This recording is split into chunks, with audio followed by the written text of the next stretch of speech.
Watch Autoline After Hours live at Autoline.tv every Thursday at 3 p.m. Eastern Time. That's 12 p.m. Pacific.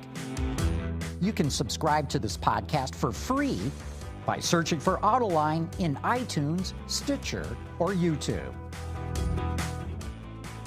Autoline After Hours is brought to you by Bridgestone Tires, solutions for your journey, and by the Michigan Economic Development Corporation.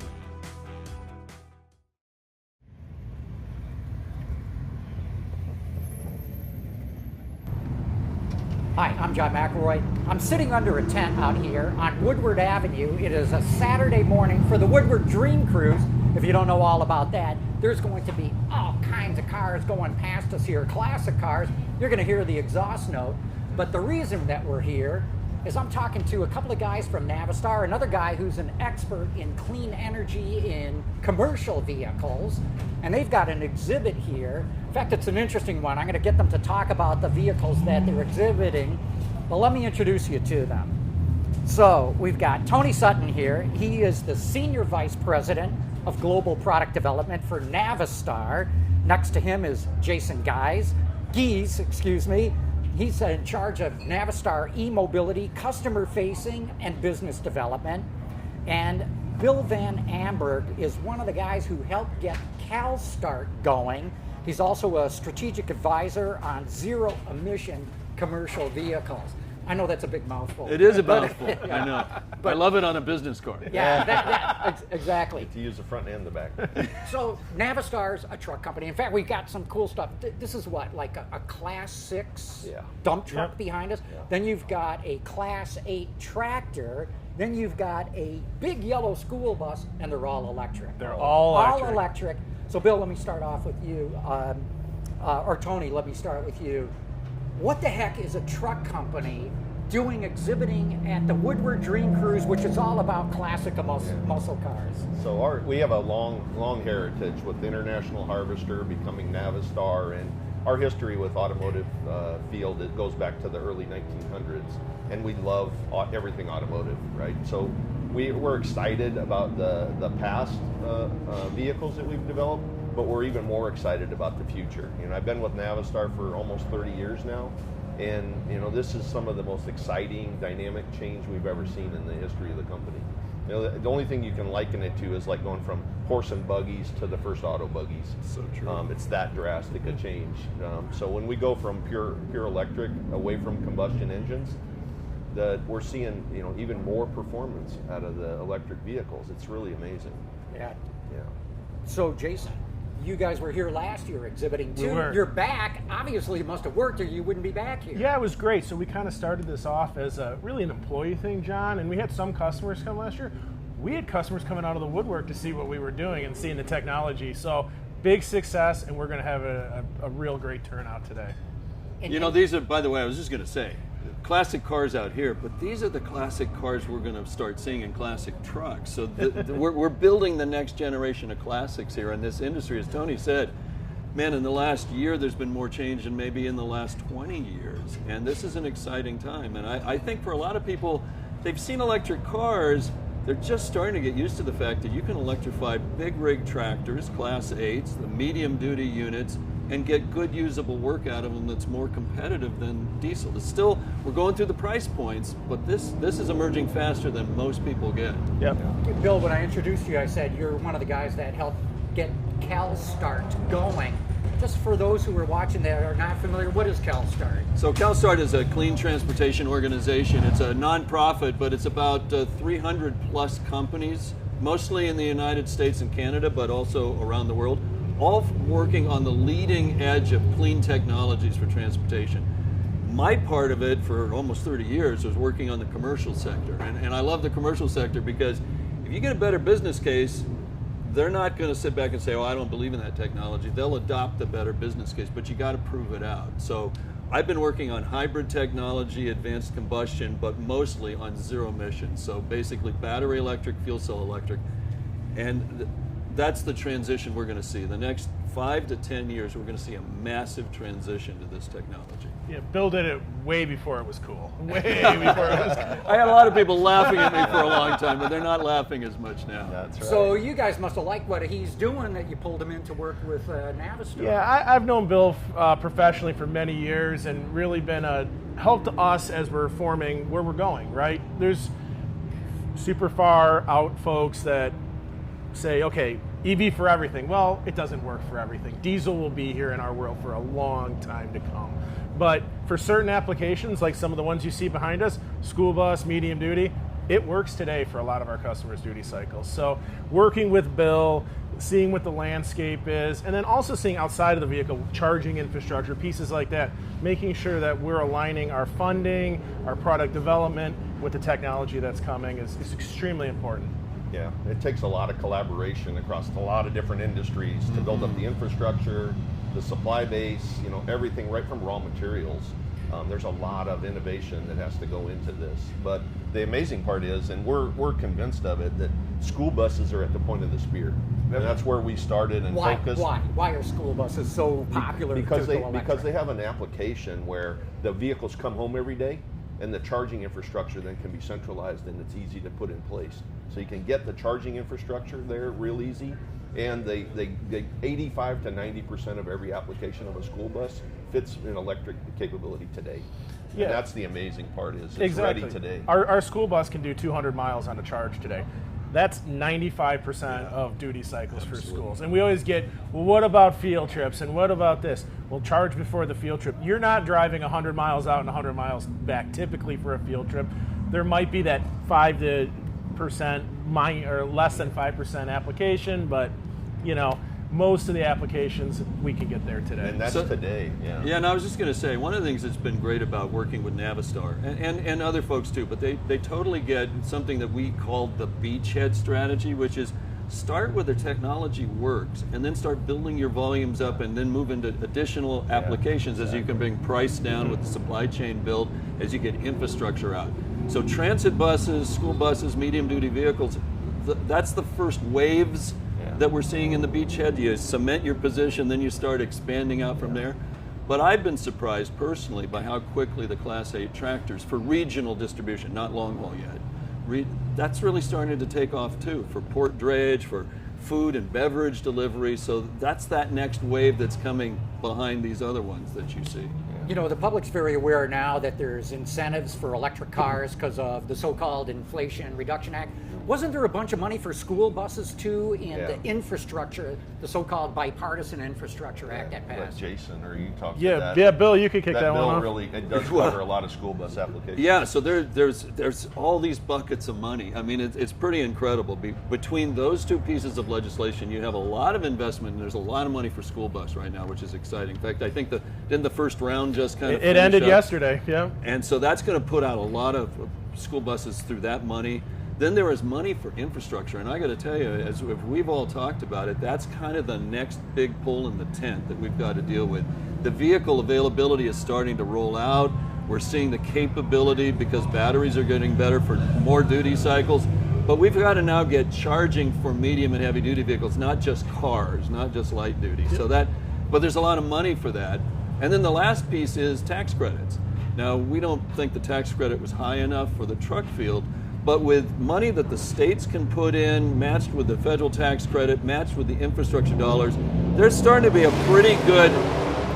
There you go. We love the exhaust sound in the background. And that's what the truck doesn't sound like. I'll just say that right now. We're still car people, though. We still have that sound. We still have gas running through our veins. And that guy really boosted by. But the money is there to actually start putting the packages together. So the early fleets are really starting to see, okay, I can make this all work now with this assistance. In the next 5 to 10 years, we may not need that help, but right now it's really helpful. Yeah, we're definitely seeing that's a transition thing that helps us get that infrastructure there and the supply base there to scale up. Yep. But once we scale up, we see the economics working out without all of that.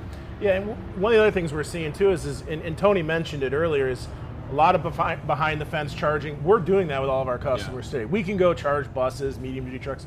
Where the big issue today is where do we charge en route? And even passenger cars today are struggling with this. I saw an article yesterday that popped up there is a big issue with on-route charging. The network's not big enough, and there's an extreme amount of funds coming down for that. And one of the things we're trying to do at Navistar is work on those funds. Let's let the plane go over. Yeah, that's a plane, not a car or a truck. How do Bridgestone tires stop shorter on wet roads? It's their HydroTrack technology. But you don't have to know how the science works, just where the brake is. What really matters is their Bridgestone. The future of Michigan is extraordinarily bright.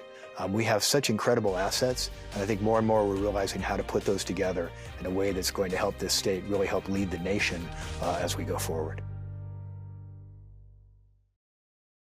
Yeah, let's back up. So what we're trying to do at Navistar with some of the funds that are coming down for charging is take some of those funds that are for passenger car and open them up for commercial vehicles. Absolutely. And it's a very simple problem to solve. It's not a charging speed, it's not an equipment. Our vehicles charge on the same charging that the new Hummer charges on, the new Ford. It's CCS1, standardized. It's a size issue. So making sure that you have drive-through bays, making sure that we can vehicle have size issue. vehicle size issue. So what you're saying is, if you're putting in charging stations, Make it possible for a big truck like these behind us to pull up and plug in too. Exactly. Leave them the room to do it. Well, Exactly and what right. we're seeing, even folks with the new F-150 or the Hummer or the Rivian, they can't charge with a trailer on the back. They have to take their trailer off, pull in, charge, and then rehook it up. That's inconvenient. So just the size of the vehicle, opening it up a little bit better, really big help. And this is something to be the really smart use of public money as these first infrastructure go out. Even if they're mostly focused on light duty, just a simple design element to put in a lane and access that can accommodate a medium duty or a heavy duty truck. That's all we need, because the charge rates will be fine for a top up. Tony, one thing that I'm impressed with Navistar is you guys are on the bleeding edge. I mean, you're not waiting for the market to develop and then say, okay, we'll get into it. You were getting ready before the market was really there, right? Yeah. A lot of people don't know that we have a long history with electric vehicles, and that, you know, we were doing it way before anybody really wanted them. 10, 15 years ago, we were putting electric vehicles out in the marketplace, and it just wasn't there, wasn't ready to take off yet. You know, But you stuck with it. Yeah, and we kept it in the background, and we kept working on it and making it better, and nowadays, you know, the performance of these things is incredible. You know, every time I want to prove out something, you just take a current diesel bus and an electric school bus and drive them next to each other, and it's unbelievable how much better the electric bus is. And it, you know, for people like me that have done diesel vehicles for 30 years of my career, it's a real eye opener. You know, and just like, you know, we want to make the school buses and medium duty trucks cool, just like Elon Musk did for electric cars. I mean, there's a reason, you know, we all owe him a huge debt of gratitude for putting that out there. And, you know, I had a Tesla Model S that was incredibly fast. It could beat my wife's Corvette from 0 to 60 in a big 4-door sedan. And, you know, that for car people, that's what makes this stuff cool, is that it's not just something that you can get by with. It's something you're happy to jump into and drive every day. Okay, you guys think it's cool. I think it's cool, but what about school bus drivers? What's been their reaction? Yeah, they love it. And one of our big issues right now, both on the truck and the school bus side, once a driver's in it, you can't pry them out of it. Yeah. And we've had some of our biggest customers say, yeah, I demo a driver in a truck or a bus, and they're like, they won't leave it, and they just want to put more electric in. So it's just a better experience. And even, especially from the kids' perspective, it's quiet. The kids are happier when they get to school. They're not screaming over the engine the entire time. And it's just a better experience, both physically and just mentally, I think, for some of the kids. You know, even naysayers, and it's really funny you say this, because some people grumble and, that can't do the job, it can't possibly do it. When you get butts in seats, when you get in a maintenance guy or a driver into these trucks, and they see the reality of the acceleration. In fact, you got to detune the acceleration sometimes because they want to go too fast. But they see the power pulling load. It just changes them almost instantly. And so it's to some extent, you really do have to get that early experience out there so that people can really see, hey, this is real. This is not the pejorative golf cart. This is a real working tool. In fact, it's a better tool. It's the best part of my job, because we have customers that have never been in an EV vehicle ever come in, ride and drive in these things. It's seeing the smile on their face It's not just it's not just a golf cart. A lot of them say it drives like a golf cart. It's really simple, but they love the experience. Yeah. So Jason, before we got started, you were telling me this Class 8 tractor Yes. is wicked fast. It's wicked fast. And so I gotta believe truck drivers are gonna love it because now they're going to be able to keep up with traffic. You know, when you come to a stoplight or something, you don't want to be behind that semi. Right. You want to, if there's 2 lanes, you want to get over a lane because it's so slow off the line. Yeah. These things are going to be able to keep right up with traffic. It's a balance, John. So we see a lot of our customers, we want it to perform very similar to diesel today because we don't want the drivers getting too far ahead of their skis. But a lot of our customers are like, no, we want that performance for the things that you said, ease of merging into traffic. Also, hey, can I run another route throughout the day? Yeah. And then that helps with their whole total cost of ownership piece. One of the pieces I find fascinating is it's counterintuitive, but accelerating faster with a fully loaded semi is safer because people aren't trying to rush around you and cut you off and get around you. You can keep up with traffic. It actually makes a faster truck more safe. Yeah. The other thing, though, that is so cool, and I know that you guys have really mastered this on your trucks, is regenerative braking and being able to actually customize the level of, and so on regenerative braking, basically the resistance of the motor is generating power back into the battery pack, but you can use that to slow the truck down. I find when I'm driving with these things, you can control your speed so much better, right up to feather it, right up to a stop. It's really great control. Yeah. One of the amazing parts about that is that because we still are bound by the current regulations on braking capability on a heavy semi, we'll probably never wear the brakes out because they're so oversized when you're using regenerative braking. And that's a huge maintenance. Huge maintenance, It'll save a lot of money. So a lot of people are not aware that the Volkswagen Group is a massive truck manufacturer. Right. And, you know, it's called Traton. You guys know that. I'm saying it for the audience's benefit if they are not aware of it. What's it like now being part of Traton, and how does that play into this electrification strategy? It's interesting to have the weight and the power of Volkswagen behind you is really empowering. So we have Scania and MEN and Camiones Omnibus and us all as one giant global truck group.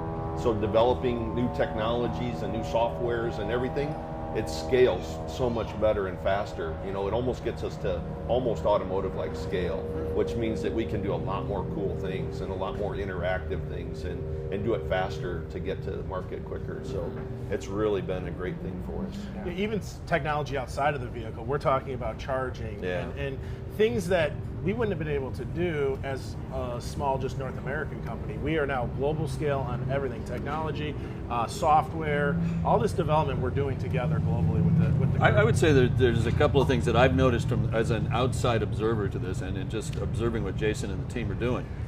The access to energy storage, Volkswagen has just been a huge investor in that space, obviously benefits the group, and that actually is going to help them drive down costs and integrate.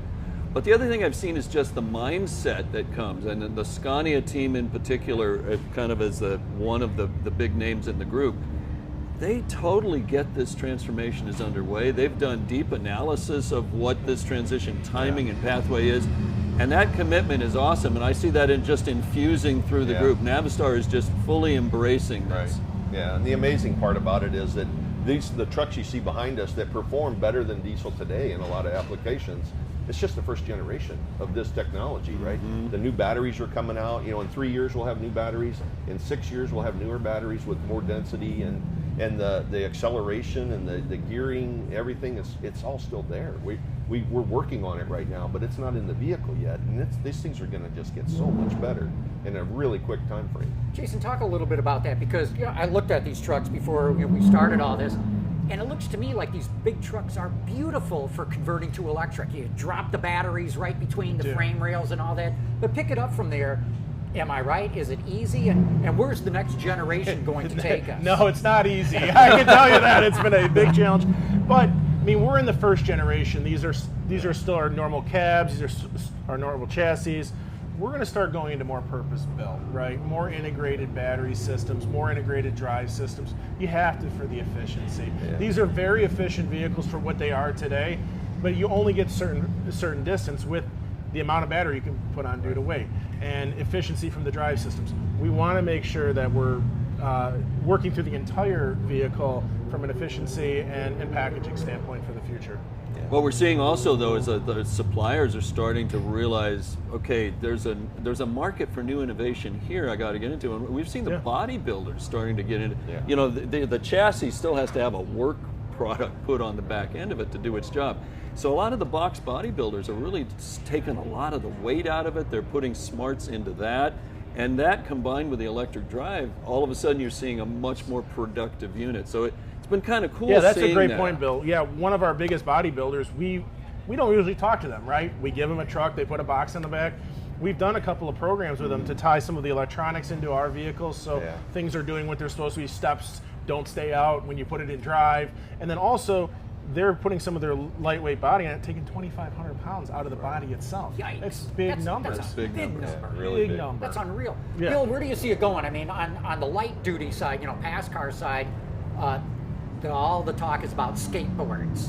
Do you see that coming to trucks as well? Yeah, I do. I mean, I do think we've got to get through this transition, first few generations, and use the, you know, if you will, the chassis structures that we've got. And trucks have always kind of been rails with engines, right? And then you put your work product on it. But I do think that we're starting to see in some of the dedicated automated space, we're seeing whole just unique designs that are just designed to be electric from the get-go. I think there's going to be some merging of that evolution over time, where you're going to take some of the learnings from those platforms, then some of the needs of the conventional space, and you're going to have much lower hoods. You're going to be able to actually do really interesting things with the design of where the weight goes in that chassis. But I think, you know, this transition is, the other thing is, I think it's going to go faster than light duty. Even though we're all focused on light duty, I think once that line is crossed, the penetration rate, because of the business case, is going to ramp up much more quickly in this space. Yeah, that's a great point, Bill. So our customers, they look at total cost of ownership. They're looking how much the lug nuts cost on their vehicles. So if we can show them how it pencils out over their life of the vehicle. So let me interrupt just to say, they'll pay more up front for an electric if the total cost of ownership is lower, right? It is. That's what It you're is. saying, right? And I had a discussion with a customer just this week. He's like, I was talking to our power company. I can negotiate a 5-year contract for X amount of cents per kilowatt hour.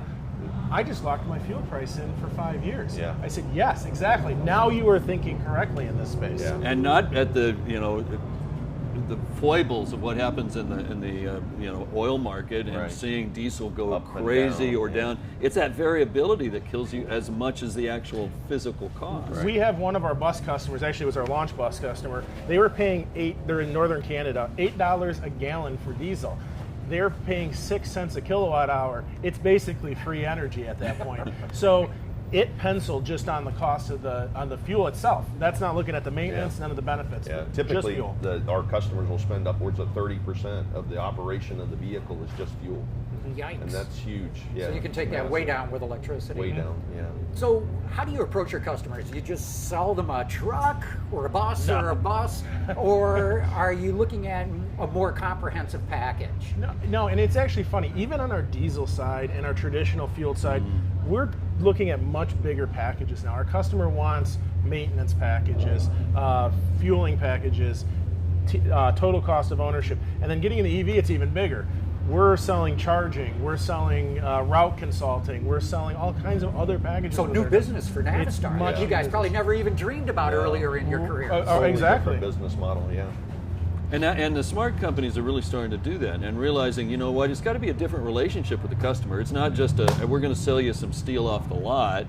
This is a more of a longer term engagement partnership, but there's a revenue stream that gets attached to that when you do that. And I think just in the future, outside of even just what the OEMs themselves are doing, this is one of the scaling mechanisms that we're starting to see in the industry, is bundling this as a transport for, you know, as a service. We're seeing people bundle, okay, give me the truck, the maintenance, give me fuel costs, and then give me my infrastructure, and we'll kind of make that a package, and I'll give you a long-term stream for that. So there's a revenue stream back to the company. It lowers the cost of ownership on the front end for the user. This is a pretty exciting time. It's a whole new business model that I think, you know, you guys have been really on the forefront of starting to bundle these to yourself. But this is where we're going to bring institutional capital into the game, and that's what will really further speed this. Yeah, John, you saw our trailer sitting here. That trailer has been to 40 plus different customer locations this year, and what we're doing is going through some of those things. How can we work with you on charging and just making it work for our customers' duty cycles? And we're doing education. We have never had to educate our customers how to put a diesel pump in the truck. We are educating our customers as an OEM now, so it's exciting. Yeah. So this is all good that we're talking about. We're early days in this. You're talking more about the future. What about now? I mean, diesel engines. What are you doing in that regard? So we just launched yesterday, or the day before yesterday, excuse me, but our last hurrah for the diesel engine, for what we're doing for heavy duty diesel engines. And it's the most efficient engine on the marketplace. It'll reduce greenhouse gases significantly. We're looking at massive amounts of greenhouse gas reduction. And when we know that these technologies are going to run in parallel as they cross over at some point in the future, and whether that's 5 years from now or 10 years from now, we don't really know for sure. But we think that the transition is going to happen pretty quick. And when we're producing a really efficient diesel engine, it gives us the ability to generate funds then to reinvest in the future of electric vehicles. And that's a really powerful thing. I thought that when your CEO announced this, Matthias Karlbaum, it was a powerful statement he made. He was unveiling this super efficient engine, but he also said, this is the last one. We're not investing in the family of engines anymore. This is our last one to take us out. We're transitioning into other technologies. Right. So what gives Navistar the confidence to make that kind of statement? There's still a lot of people out there very leery about electrics, a lot of question marks. Why are you guys so sure going forward? For me anyway, I think it's when you touch and feel and work on the project, right? So we see what we have here in the industry now, but we're working on the generation 2, and we're already plotting out generation 3, so we can see already 2 generations away from now, and the performance and the scale and the economy of that, and we're convinced, we're 100% in, that we know this technology is going to work. Now there's a few on the heavy side of the vehicle. Is it going to be fuel cell? Is it going to be pure electric? There's a little bit of doubt there, but that's maybe 10 years away. And as we learn more over the next 3 to 5 years, we're going to figure that out. But we already know that 60-70% of our applications, we know the solution that's 5, 6, 7 years away already. Yeah, that's one of the really cool things about working for a traditional OEM. Everyone's like, well, it's an old, slow diesel OEM, and you get a lot of the negativity. But no, I love when customers come in, and we have options with great technology on our diesel side today. It's like, yeah, a certain amount of your fleet's going to stay at that technology, at that. But this is what we have, and this is where that line keeps crossing. And it's great having those conversations and having options. And as Tony said, diesel's not going away for a long time. Electric's coming in, and there's going to be other technologies. We're still looking at fuel cell. We're still looking at other things. This electric's not one size fits all, but we're seeing the technology fit in a lot of spots. The amazing part, though, is we did studies 5 years ago, industry studies, to look at it, and we got one answer that said, maybe 10, 15 years from now, electric's going to be a big deal. And then a year later, we do another study, and it comes in a couple years, and we do another study a year from that. It comes in a couple years, and it's come in 15 years from where we thought it was going to be, and every time we study it, it gets closer. I think the thing that's what gives us confidence. Yeah, I have loved, because I've had the chance to get a glimpse of some of the internal studies that have been done, and without giving any secret sauce away, there's a real clear understanding in the truck industry of this change that's underway. And the real question is, how do we get up to scale fast enough, and how do we get the infrastructure out there to really make this happen? But I think to give people confidence, this is a global change that's happening. This isn't just happening in a regional market or a national market. This is something we're seeing around the world. Europe is going this way, China's going this way, North America's going this way, and it's driven by a lot of things. Part of it, obviously, there's climate change and other concerns, but the capability of the technology is what's the primary driver right now, and the fact that this is just turning into a better way to do business, and people want to be competitive. I've asked you guys a lot of questions here. Am I missing anything? Is there part of the story that hasn't been told yet? We should probably talk about Scout, John. Oh, Scout! Yeah! And this is brilliant, because when Volkswagen Traton, Traton, the truck group in Volkswagen, bought Navistar. Navistar used to be International Harvester. In fact, you guys should look. Tony here's got a classic International Harvester shirt. Cool. Totally retro. I love it. I still bleed red. Yeah. But anyway, Volkswagen discovers you got the rights to the Scout brand. Yeah. How did that all come together? So it was an interesting backstory in that when they first purchased us, there was some rumors that maybe, people keep, for 20 years now, people have been trying to get us to bring the Scout back. They always, the people from Motor Trend and other magazines are always asking us, when are you bringing the Scout back? And we could never do it. We didn't have the scale, or we didn't have the distribution network to really do an automotive product. And when Volkswagen bought us, it was like all the stars aligned. And Wow. so it's a great name. It's got a great reputation. A lot of us are huge Scout fans. And it's going to be electric. And it's going to be a pure electric vehicle. That's I know gonna be so some of the Scout fans are disappointed in that, but trust me, I've been behind the scenes working with their engineering teams, and they talk to us a lot. They talk to Scout fans a lot. We're doing a lot of exciting things. When this thing launches, trust me, it'll be every bit of a rugged off-road vehicle that will be pure electric, and it's going to be super, super cool. Great stuff. Yeah. Hey, I'm just kind of wondering, with you two guys here, without giving away secret sauce, what are the innovations people should be expecting in the next few years out of the truck market? I mean, what do you guys see as products coming out that people should be getting excited about? So certainly the battery technology is going to keep getting better, so we're going to be able to package more power in a smaller space. So we'll save weight and still give you the ranges that you need. On the drive side, the motor integrating into the axle, integrating into the power converters, all of that stuff's going to get better. So the spaghetti of high voltage wires and all that stuff, it's going to be like, when smog stuff first came out on classic cars, and you're just like, man, you can't even see the engine anymore. And as the technology advanced, that got cleaner and cleaner and started looking more and more like an engine again. That's kind of the phase we're in now. Is this is really messy looking. It's a lot of wires running all around. And as we consolidate and really purpose design these things for the vehicles, it's going to get cleaner and lighter and more powerful. So it's really exciting. Early days, it's only going to get better. It's only better, yeah. Hey guys, I think we'll wrap it up with this, but Tony, Jason, Bill, thank you so much. Very interesting conversation. I do a lot of coverage on light cars and trucks. The heavy duty part, I'm very excited to hear what you're saying. I think it's going to come faster than on the other side. We're super excited too, so appreciate you talking to us. Good Thanks, deal. John. Good conversation. Yeah, thanks. Autoline After Hours is brought to you by Bridgestone Tires, solutions for your journey, and by the Michigan Economic Development Corporation. Visit our website, Autoline.tv, where you can watch us live Thursday afternoons. Get your daily fix with Autoline Daily and in-depth analysis and interviews with Autoline This Week. There's all that and much more at Autoline.tv.